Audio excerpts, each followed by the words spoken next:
Russell Wilson shouldn't be written off by Broncos fans this upcoming season despite a disastrous year last year. We'll dive deeper into that and some other players on the offensive side of the ball on today's brand new episode, Locked on Broncos. You are Locked on Broncos, your daily Denver Broncos podcast. Part of the Locked on Podcast Network. Your team every day. Don't write off Broncos quarterback Russell Wilson. Broncos Country, there's a lot of people in the NFL media that are doing so. We'll dive deeper in today's episode, Locked on Broncos, as to why you shouldn't do that. Welcome into a brand new episode of the show. Thanks so much for making Locked on Broncos your first listen of the day every single day. Shout out to all the everydayers out there as well. Subscribe or follow for free on YouTube or wherever you get your podcast so you never miss out on a day's worth of Broncos news, content, coverage, and more every single day, all year long. I'm your host, as always, Cody Roark, Broncos reporter from Mile High Sports, joined alongside, as always, by my co-host, my good friend, Sayre Bedinger, site expert over there, predominantly orange.com. And at this point of the offseason, right, as we go through OTAs, get ready for the build up to training camp, you see a lot of different talking heads. I know Russell Wilson, the Broncos have been talked about quite a bit in the national media, and specifically from some former teammates of Russell Wilson who are seemingly kind of writing him off. And I think we should dedicate this episode here to talking about three players on the offensive side of the ball that Broncos Country and other people shouldn't write off. And you know what? As weird as it may sound, Russell Wilson is probably the one player we need to put at the top of this list. Say, hey, don't write this guy off. And there's a multitude of reasons why people are writing him off and why they shouldn't. And we'll dive deep into that. Exactly, Cody. A lot of people writing off Russell Wilson after last season, but then there is a small sect of, the media, or I guess maybe just Denver Broncos fans who saw the end of last year and they're like, I don't know, maybe Russ is ready to cook again. And I hope with the addition of Sean Payton, that's changing everybody's lens. Cody, I was looking at a recent list put out there by Chris Sims, which is a dangerous thing to do if you don't want to be triggered at times. But Chris Sims is known for kind of putting out controversial lists. So when I saw he was ranking the top 40 quarterbacks in the NFL over there at NBC Sports, I got a little intrigued. He released every name from 40 to 20 on this list, and I very much expected to see Russell Wilson on the back half of the list. Cody, I found it interesting that Chris Sims, Russell Wilson is at least 19th or better, at least in terms of, at the time of this recording, haven't seen his full list, but Russell Wilson was not among 20 through 40 on the list. So he has him inside the top 20. And I think that sentiment should be shared still by a lot of people, right? Going into last season, a lot of folks thought Russell was still a top 10 quarterback in the league, us included, and they were putting him as such. They were kind of crowning this Broncos team as maybe the second coming of the 2012 Denver Broncos when Peyton Manning joined the squad, and that didn't happen. Of course, we saw last year it was bad, but the context of Russell Wilson injuries, maybe lingering injuries occurring throughout the season, I have said this a number of times. You've said it too, Cody. We kind of refuse to believe that Russell Wilson is cooked, and we're more inclined to believe that he's ready to cook again. And that's the hope, right? For him to turn things around. So let's dive into maybe some reasons why people are writing him off. I think first and foremost, you look back at last year. I mean, Sayre, it was a disaster all across the board. And when you add the context in, yeah, he had several injuries he was dealing with. He was in a brand new offensive scheme. A lot of the players on the offensive line, I mean, they were devastated by injuries there on that unit. They were devastated by injuries at wide receiver. They lose Javonte Williams. These things have an impact on maybe your production, but also we did see Russ make some plays that were like, why did he throw that? What was his decision-making process there, right? We saw some things that Russ did that were a little abnormal from the processing standpoint, in which we've been accustomed to seeing with Russ throughout his entire career. On top of that, we can also talk about coaching. Coaching was piss poor for the Broncos offense last season. And I think, guys like, Clint Kubiak, I think, did as best they could. Justin Outen, for some reason, was the titled OC, but really didn't get his chance to really showcase what he could do until the final two games of the season, which looked a lot better than, I'd say, the entirety of the Broncos season leading up to it. Nathaniel Hackett, Russell Wilson, the relationship between those guys from a player-coach standpoint, it just wasn't in sync with what the Broncos needed. And on top of everything, Sayre, I think another reason why people are writing off Broncos quarterback Russell Wilson is because the hype last year was so high and the results were completely different. And I think it is easy at times to get caught up and watching and just seeing like, wow, Russ struggled.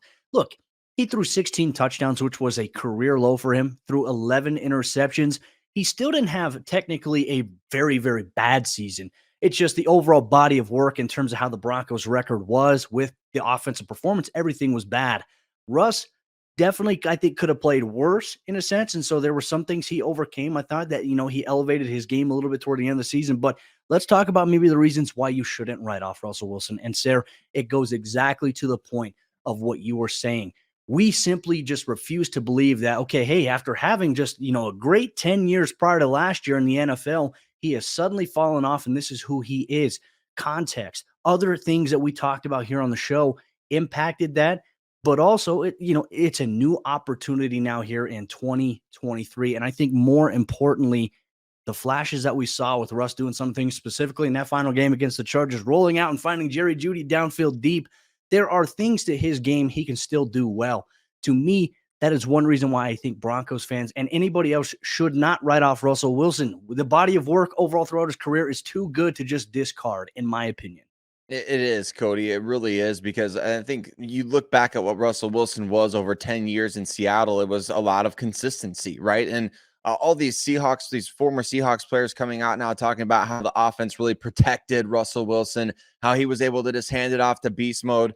I remember, Cody, as many times as I watched the Seahawks, as many times as they popped up on NFL Red Zone with Russell Wilson throwing passes and doing things, making plays, I just can't imagine that it's really all him handing the ball off to Marshawn Lynch or whoever else it was at running back there in Seattle as the reason for his success. Although that is maybe a foundation for success for Russell Wilson in particular to have success.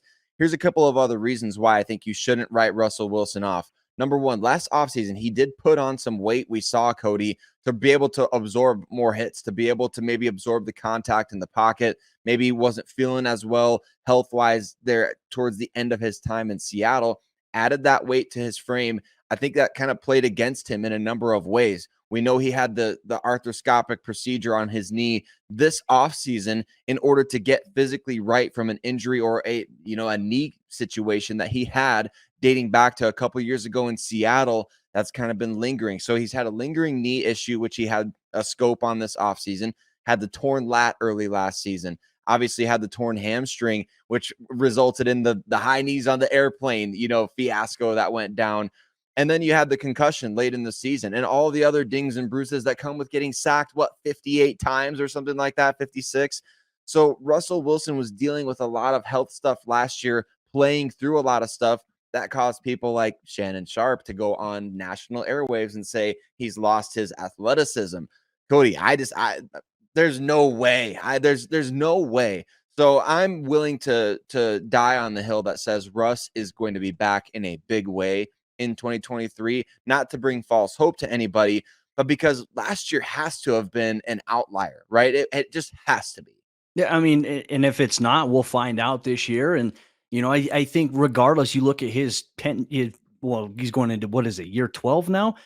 Going into year 12, I mean, his overall body of work is impressive. I mean, when you look at his overall quarterback record, the last two seasons, obviously this last one with Denver, and then his final season with Seattle, which he missed some time due to injury, those are the only times he's had a losing record as a quarterback in the NFL. He's been pretty damn good. So, yes, hopefully last year is an anomaly. And I think we should ask the question here to Broncos Country and anybody watching, does a leaner Russell Wilson mean a little bit more of the old Russell Wilson coming up this season? That's a question we throw out to you. If you're watching on YouTube, comment down below, interact with other members of Broncos Country. If you're listening, wherever you get your podcast, tweet us on Twitter at Cody Roark NFL, at Sayre Bedinger, at Locked On Broncos. We're going to continue with our list of players that Broncos Country on the offensive side of the ball should not write off as well, especially a playmaker who has all the tools and athletic traits possible to make a big splash this upcoming season. You'll get that on today's episode of Locked On Broncos. This episode of the show is brought to you by our friends over there at Built Bar. As you all know it, the best tasting protein bar that is out there on the market today. Each bar contains 17 grams of protein,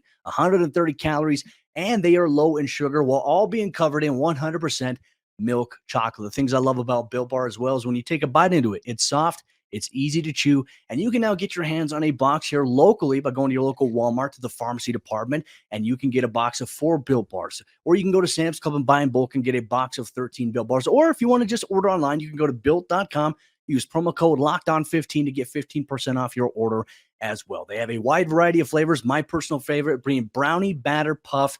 The puff flavor Built Bars are amazing. You have the regular Built Bars as well. So check them out today, Built.com. You should not write Albert O out this year, Cody, for the script for the Denver Broncos. I don't know. I think a lot of people look at this tight end group and they see, is there really a spot for Albert O anymore? Remember, just over a year ago, he was supposed to be the tight end one for the Denver Broncos. Even the team's own social media account was asking him, how does it feel now that Noah Fant has been traded? How does it feel to be the guy at tight end? We saw how things went under Nathaniel Hackett in that regime. We also saw what Jerry Rosburg did those last 2 weeks of the season.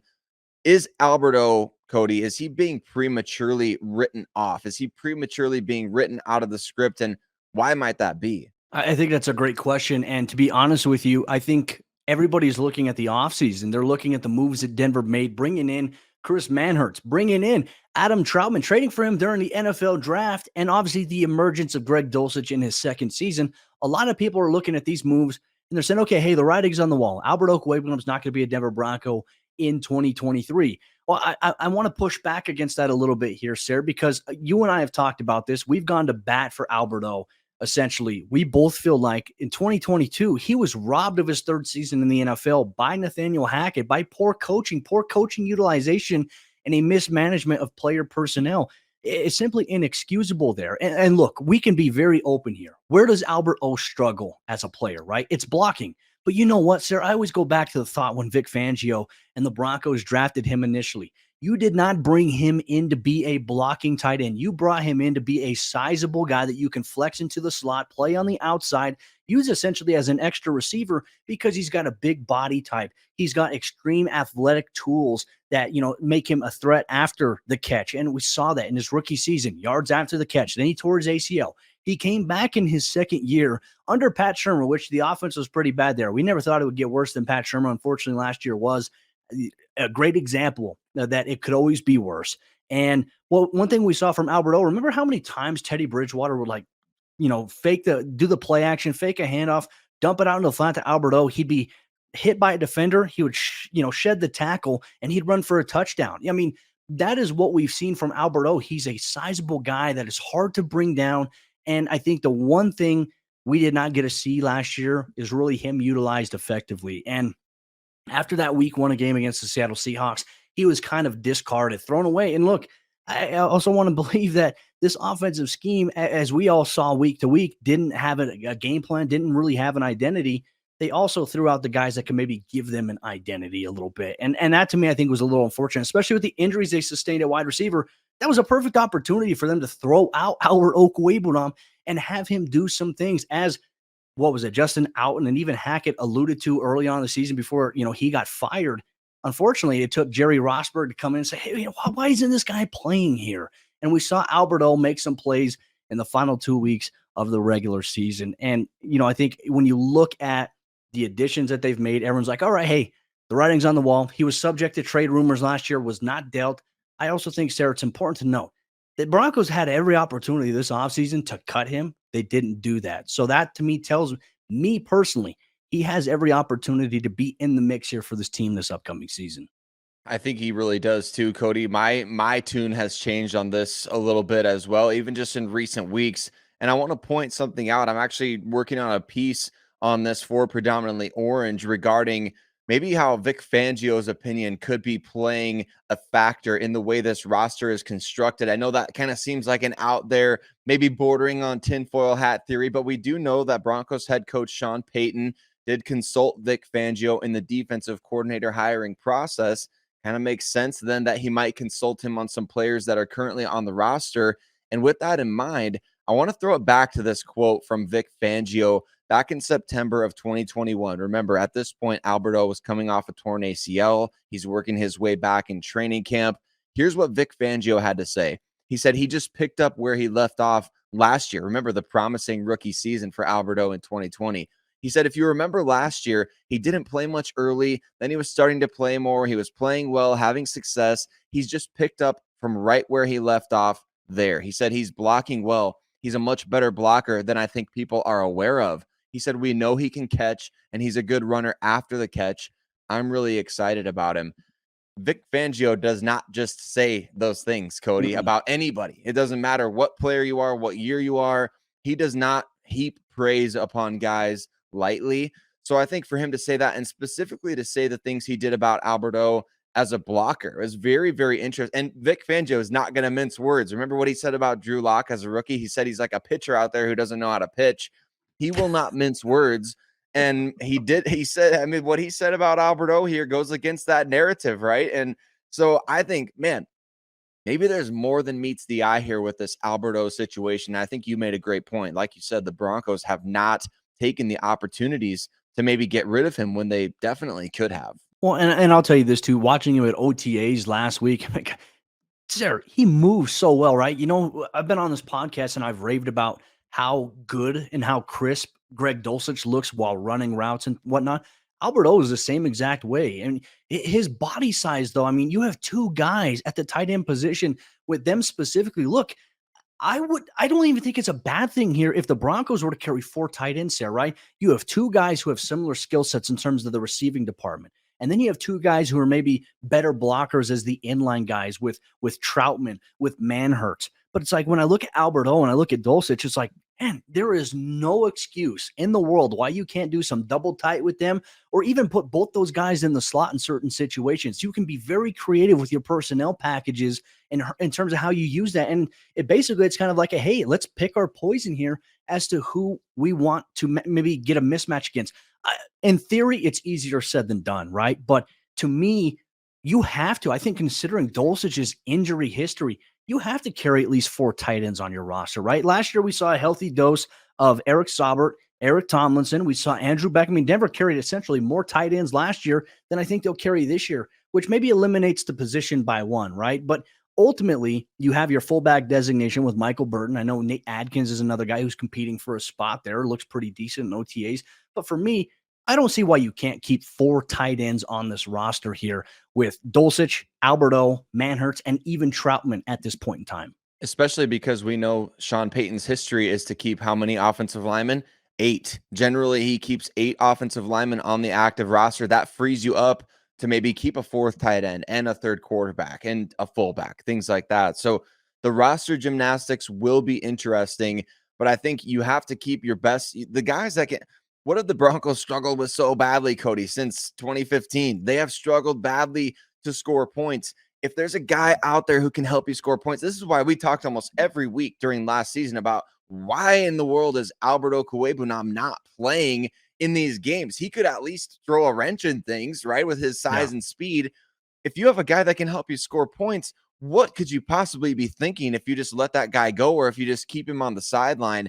I am very much an advocate for Albert O staying around, Cody. I almost kind of just like separated myself mentally from that hope that he could still contribute and just said, you know what, let's just get it over with. Let's just let him move on and go to a new city. But no, Albert O's only 25 years old. He just turned 25 this offseason. He's already been in the league for 3 years. We know tight end takes a long time for guys to transition from college to the pros. Now you got elite level coaching on that side of the ball, and you're ready to give up on Albert O. That's me. I'm pointing the finger at me as much as anybody. I'm going to turn this ship around and say I'm not ready to give up on Albert O. I think he could be a major factor after being slightly written off by a lot of folks, including myself. I mean, his athletic traits and tools that he possesses and where he's at from a developmental standpoint, he still has room to grow, right? Which you don't discard that. And I guarantee you, and I threw this out there as well toward the trade deadline you and I talked about on the show. If Albert O goes to another team, watch him just thrive and have success. And we're going to all be sitting here wondering, like, what the heck? Like, he was in the building. You don't want to let him go. Sean Payton doesn't want that to happen with any of his players in the evaluation standpoint. So Broncos Country, our conversation will continue here. There's a specific player, a wide receiver, that is seemingly written off by so many people. We're going to dive deeper and to tell you why Courtland Sutton should not be written off in 2023. You'll get that on today's episode, Locked On Broncos. Real quick, let me tell you about the Locked On Nuggets podcast. The Denver Nuggets will host Game 1 of the NBA Finals against the Miami Heat on Thursday at Ball Arena. You need a big-time preview of the action? Well, guess what? Adam Matas and Matt Moore have you covered on the Locked On Nuggets podcast, wherever you get your podcasts, and on YouTube. Denver Broncos wide receiver Courtland Sutton is one player that should not be written off by anybody in Broncos country or in the national media, despite some of the trade rumors this offseason, despite the new additions at the wide receiver position. We'll dive deeper now in today's episode, Locked On Broncos. I just wanted to say thank you so much to everybody in Broncos country. Sayre and I, we appreciate you for tuning in, making us your first listen of the day every single day, whether you watch on YouTube or wherever you listen, wherever you get your podcast. Thank you for making us part of your everyday experience for all the best objective Denver Broncos news, content, coverage, and more. Locked On Broncos is the place to be. Thank you so much for being here.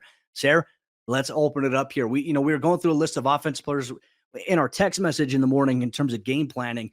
We're like, who on the offensive side, really qualifies as maybe someone who shouldn't be written off. And I think probably the one guy who is probably on this team has been written off more than anybody probably is Courtland Sutton at this point.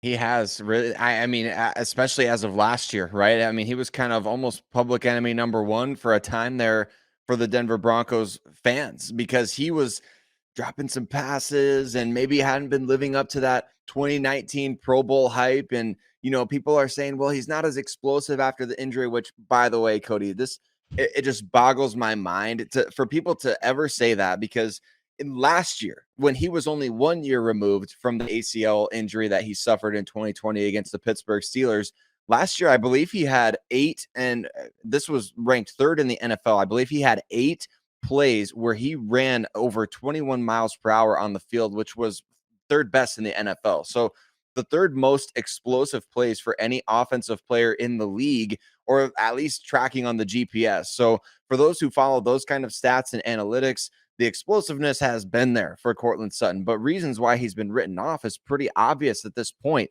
He's supposed to be the team's wide receiver 1. We haven't seen that. He's dropping some passes, and he previously had an exceptional level of play that led to a Pro Bowl all the way back in 2019. Plus, now we're talking about a guy who's on a big money contract. So the expectations are extremely high. And I feel like the circumstances just haven't dictated to where Courtland could really excel in the Denver Broncos offense, whether he was, getting double teamed or whether he's getting called for offensive pass interference against the Kansas City Chiefs. I'm just throwing out hypothetical situations here, but Cody, I think there's a lot of reasons why people are writing him off, but there's also a lot of reasons why they shouldn't be. Now, and I'll even throw another one out there as well. Jerry Jeudy's emergence is really as the team's most dynamic wide receiver. A lot of people are saying, well, if Jerry Jeudy's wide receiver 1, then Courtland Sutton doesn't have a role on this team, which I think, once again, we see these things written in text, and it's like, hey, let's add some more context to it. Let's actually watch the tape. What did we see happen when Jerry Rosberg came in and all of a sudden was like, you know what? We're not just going to keep Courtland at X. We're not just going to keep Jerry at Z. We're going to move these guys around the field. We're going to line them up in the slot. We're going to motion them. We're going to do all these different things. And what did that do? It opened up opportunities for both of them. Jerry Jeudy, we saw have a very, very impressive end of the season there. And then when Jerry Jeudy started moving around, what did it do against the Chiefs? It opened up Courtland Sutton downfield. You mentioned the offensive pass interference. Well, a lot of that is, hey, the defense was a little worried about Jerry Jeudy. Courtland Sutton got behind a defender, and then he mossed both of those guys and for some reason was called for an offensive PI. The Chargers game there, Jerry Jeudy was like, public enemy number 1 for the Chargers defense. They're like, hey, wherever Jerry's at, we have to figure out a way to stop this guy. And they allocated all their resources there, which led to Courtland Sutton being wide open for a touchdown in the Broncos' 31-28 victory against the Chargers in the final game of the regular season. So I hate seeing these narratives being put out there by people who just simply don't watch the game, who don't understand it. You can't just pigeonhole a guy into one rule and say, okay, hey, you're the X, you're going to stay there and you're just going to, run vertical. That's how you allow defenses to adjust. But when you're moving around, you're creating mismatch opportunities, regardless of your personnel. It creates other opportunities for other guys, because if Jerry is beating guys inside the slot or on the outside, what is that going to do for a guy like Courtland Sutton who's coming free, maybe on a dig route, or KJ Hamler or Marvin Mims or Tim Patrick? I mean, it's not just for these guys exclusively, but Courtland Sutton doesn't necessarily have to be wide receiver 1 to have a very, very pivotal impact on the Broncos offense this upcoming season. He doesn't, and I think that's going to really free him up to be maybe the best version of himself that he's ever been. And I have to amend this statistic, Cody. I pulled up the official stat. This is from October 2021. So this was even midway through that 2021 season, early in the season after Sutton had come back. The stat was most snaps reaching 20 plus miles per hour among all offensive players. At the time, Henry Ruggs was on top with 11, Tyreek Hill at 8, and then Courtland Sutton number 3. I was right about him being third. He had 7 of such plays. So pretty incredible when you consider what he's gone through injury wise and what you consider is the narrative about him as a player. I remember I was reading, as you know, a lot of us do, as of OTAs, a lot of people giving their observations. I saw a couple of people say, or at least one person say, that Cortland Sutton was looking explosive at OTAs. And I thought to myself, why is that really notable? He is an explosive player. He always has been, even post injury. I feel like he's really been more explosive in the post injury. We just haven't been able to see him really get things going consistently. Explosiveness, not a question mark for him, but I really think he's poised to turn things around this season. We know he's got chemistry with Russell Wilson. We know that he can be that guy who remember what he was coming out of SMU. It's not 50-50 with Courtland Sutton. It's 60-40, right? He's got the advantage in all these situations. We need to see him be more ball dominant, and I think we will. I think he's going to have watched last year, Cody, and see when the ball's thrown his direction, he needs to take that alpha mentality and go take that ball at the catch point. And we need to see more of that from him, not only on vertical plays, when the Broncos are between the 20s, but when they're inside the 20, that's something that you and I touched on a lot on last year's show. Red zone production for Courtland Sutton has simply not been there. We need to see more of that. And that's how the Broncos are going to close out a lot of drives, is by trusting in him to use that size, to use that explosiveness, to put points on the board. When you get inside the 20, Russ puts the ball on you. You have to go get that ball and take it and bring it down. I think he's being written off because we haven't seen a ton of that over the last 2 years. But I think 2023 is where things are really going to turn around.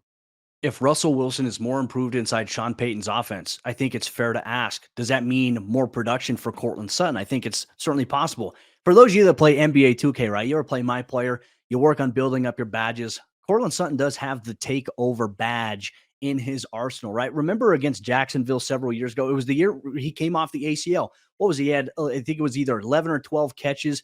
Then this past season against the Houston Texans, I mean, really, when the Broncos were struggling and fans were counting down the play clock, Courtland Sutton kind of put the team on his back a little bit. He had 12 catches, over 100-something yards. I think it was 150 yards while going against Derek Stingley, and a safety over the top. I mean, the Houston Texans defense, I do want to point out, early on, they were pretty damn good. They had a lot of good personnel, and Stingley is a very, very talented cornerback, and Courtland just took over. You like to see that in certain situations. And then how many times throughout the season were there when we saw these flashes from Russ, right?